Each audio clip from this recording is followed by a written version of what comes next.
I never thought my life could change because of a single afternoon in my sister's room.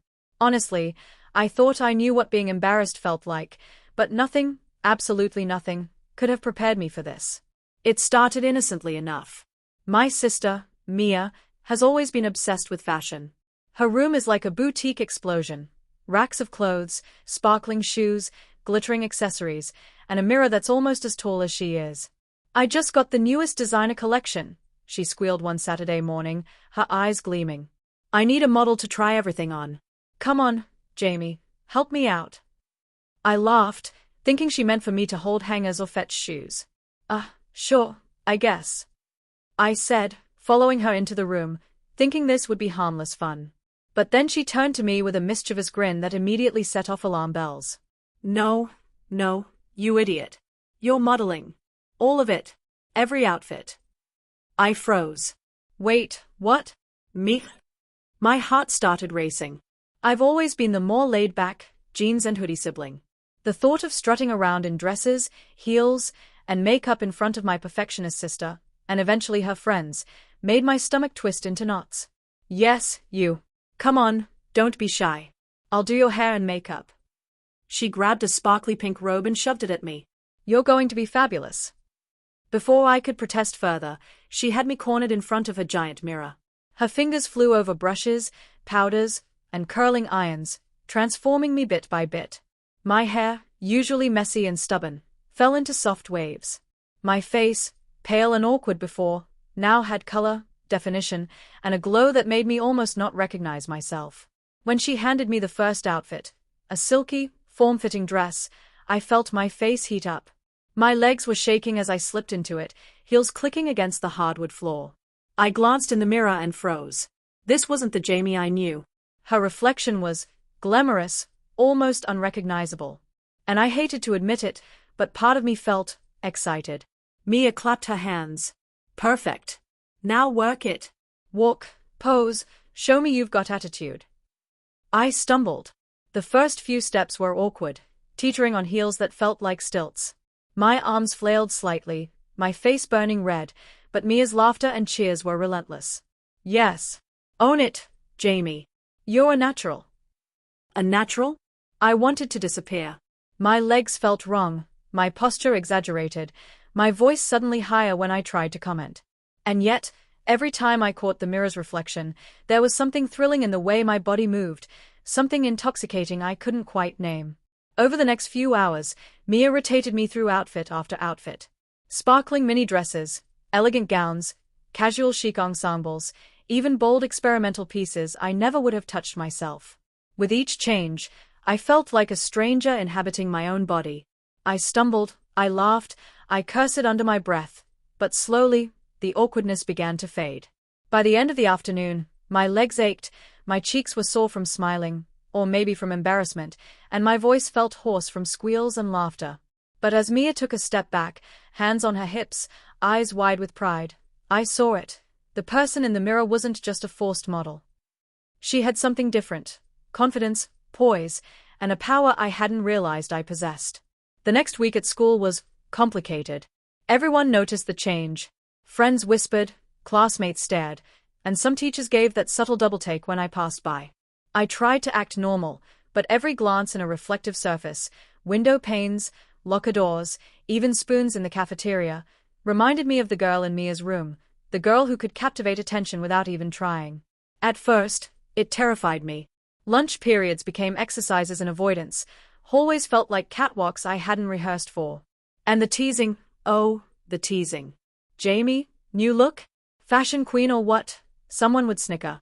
I wanted to shrink, disappear, and hide in my hoodie forever. But then I caught myself. There was a thrill in the attention, a quiet rush of power I hadn't felt before. And when Mia caught me glancing in a reflection at school, she winked. "Own it," she mouthed. That was all it took. I started experimenting in secret. In my room, I'd try different hairstyles, tweak my makeup, adjust outfits, and watch myself move. I learned the subtle art of walking in heels, tilting my head just so, letting a smile linger a fraction longer. Each night became a private laboratory, a place to test and discover. The more I practiced, the more I realized that this forced modeling session had uncovered something deep inside me, a part of Jamie that had been dormant, waiting for permission to exist. I even began to record myself in short clips, studying movements, poses, facial expressions. The camera captured nuances I couldn't see in the mirror. The confidence in a sway, the allure in a glance, the power of a posture shift. Slowly, I began to like what I saw, not just as an experiment, but as a person. Then came the first real test, venturing outside the safety of my room. I went shopping with Mia, disguising some of my apprehension behind sunglasses and a confident stride. The world reacted differently. Strangers smiled, compliments were whispered, and even the shop assistants treated me with subtle admiration. It was intoxicating, terrifying, and thrilling all at once. I practiced public interactions, learning to balance anxiety with poise. A casual stroll in the park, coffee with friends, even school corridors, all became arenas for growth. Every glance, every reaction taught me something new about presence, about persona, about the quiet power in confidence. And yet, the fear of discovery lingered. Some classmates were suspicious, some whispered behind my back. The occasional chuckle reminded me that I was still Jamie, still the person who had been forced into this journey. But slowly, the exhilaration overtook fear. I was learning to command attention, to feel comfortable in the spotlight, and even to enjoy it. The ultimate challenge arrived one Saturday evening. Mia's fashion club was hosting a small showcase, and she insisted I walk the mini runway. Panic surged. Hundreds of eyes, dozens of cameras, the possibility of embarrassment paralyzing me. But Mia's confidence was infectious. "You've got this, Jamie. I'll be right there," she whispered. Backstage, surrounded by dresses, heels, and glittering accessories, I felt my old fears clawing at me. My heart pounded, palms sweaty, legs trembling. But when the announcer called my name, I took a deep breath, adjusted my shoulders, and stepped into the spotlight. Every step, every turn, every pose was electric. The lights reflected off sequins, the music pulsed through my veins, and the crowd's reactions, cheers, applause, whispers, felt like a current of power. I wasn't just walking, I was owning it. Each glance in the mirror on stage, each nod from Mia in the wings, reinforced a truth I had only just begun to understand. I could thrive in this identity. I could be confident, beautiful, and unapologetically me. The show ended with thunderous applause, and as I descended the runway, Mia hugged me tightly. "You were incredible," she whispered. "I told you, you're a natural." And I finally believed it. From that night on, life changed in subtle, profound ways. I explored fashion, beauty, and self-expression with intent. I joined clubs, attended social events, experimented with outfits, and even took part in modeling shoots, first small, then increasingly ambitious. Every time I stepped out, I learned something new: how to command presence, how to move with grace, how to inhabit this persona with authenticity. Even my interactions with friends and classmates shifted. Some adjusted, some whispered, some stared, but I no longer felt fear or shame. Instead, I felt empowerment, pride, and joy. The forced modeling session that had once been a source of humiliation became the catalyst for discovering an identity I could fully embrace. I began to reflect on the journey, how fear had pushed me to explore, how embarrassment had forced me to grow, and how curiosity had led to transformation. What had started as a coercive experiment had blossomed into self-discovery, confidence, and even artistry. Now, when I look in the mirror, I see more than just Jamie. I see a fashion queen, someone who survived embarrassment, embraced transformation, and learned to own every inch of herself. The reflection is no longer a stranger. It is a symbol of courage, curiosity, and empowerment. Life will always throw surprises, challenges, and even coercions at us. But sometimes, the moments we dread the most become the ones that teach us who we really are. The day I was forced to model for my sister was terrifying, awkward, and overwhelming, but it was also the day I discovered a version of myself I never knew existed. And that version is unstoppable. After that first forced modeling session, my life felt different. I couldn't stop thinking about the mirror, about the way my reflection had looked at me, confident, elegant, even powerful. It was intoxicating, but also terrifying. At school, I tried to act normal, but every glance from classmates, every whisper in the hallways, made me hyper-aware of the change. Lisa noticed it first. She cornered me near the lockers one afternoon. Jamie, you're different, she said quietly, her tone somewhere between concern and curiosity. I mean, in a good way. You're walking differently, talking differently. You're confident. I flushed, looking down at my sneakers, suddenly too aware of the way my legs felt in them. I guess, I mumbled. I don't know. I feel weird, and everyone's staring. They are, she admitted, smiling gently. But not in a bad way. You just draw attention now. You need to own it. Her words echoed in my mind as I walked to class. Own it? The idea terrified me. I'd spent my whole life hiding, avoiding the spotlight, blending in. And now here I was, heels clattering across the floor in Mia's leftover outfit, feeling all eyes on me. That weekend, I decided to experiment more intentionally.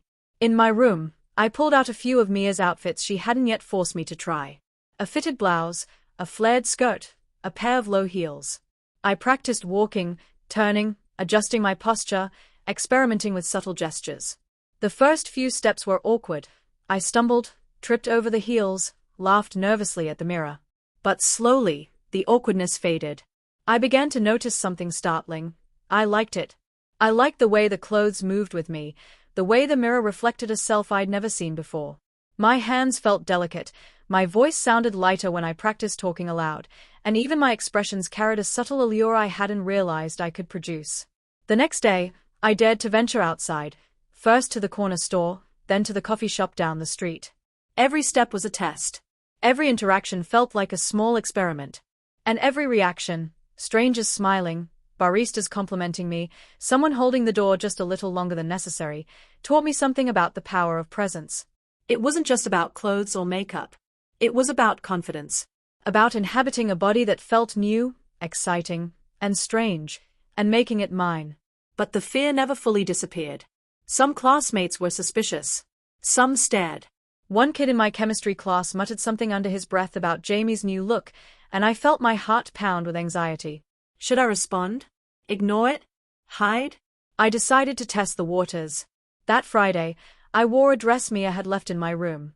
Nothing too fancy, just enough to make me feel bold. At school, whispers erupted. I heard giggles, felt eyes following me down the hall, but I kept walking, head high, shoulders back. Each step became a statement. I wouldn't hide anymore. Then came an encounter that shook me completely. Marcus, one of my old friends from middle school, cornered me near the library. His eyes widened, disbelief written all over his face. Jamie, is that really you? I froze, panic rising. Yeah, it's me, I said softly, voice higher than I expected. This is me now. He blinked, processing, then nodded slowly. Wow, you look incredible. That was it. No mockery, no laughter, just acknowledgement. Relief washed over me, followed by an unexpected thrill. I realized that the fear I'd carried for weeks, of being seen, judged, exposed, was slowly giving way to something else: empowerment. Over the next few weeks, I pushed further. I experimented with bold outfits, social interactions, even casual flirting. I noticed how people reacted, how subtle gestures, tilting my head, smiling just right, walking with intention, could shift attention and perception. Each success, each compliment, each admiring glance built my confidence. Even Mia noticed. One evening, as I practiced in front of the mirror, she clapped her hands. Jamie, look at you. You're a natural. I told you, you could do this. I laughed, a mix of embarrassment and pride. I think I'm starting to like it, I admitted. It's scary, but thrilling. Exactly, she said, eyes sparkling. This is your power. Don't waste it. It wasn't all easy. There were nights when I cried alone in my room, overwhelmed by the changes, unsure if I was becoming someone I wasn't. But the more I explored, the more I realized, this wasn't about pretending. It was about discovering a side of myself I had never dared to inhabit, a confident, expressive, unapologetic side that had been waiting all along. And so I continued, slowly, carefully, experimenting with public appearances, learning to balance excitement with caution, curiosity with awareness. Every glance in the mirror reminded me of how far I'd come. Every step outside reinforced my courage, and every whispered comment or compliment taught me the power of owning who I was becoming. The transformation wasn't just physical, it was mental, emotional, and social. I was learning to navigate a world that looked at me differently, and with that came a strength I had never known. The girl in the mirror was no longer someone I was forced to be, she was me, growing bolder, more confident, and ready to face whatever came next.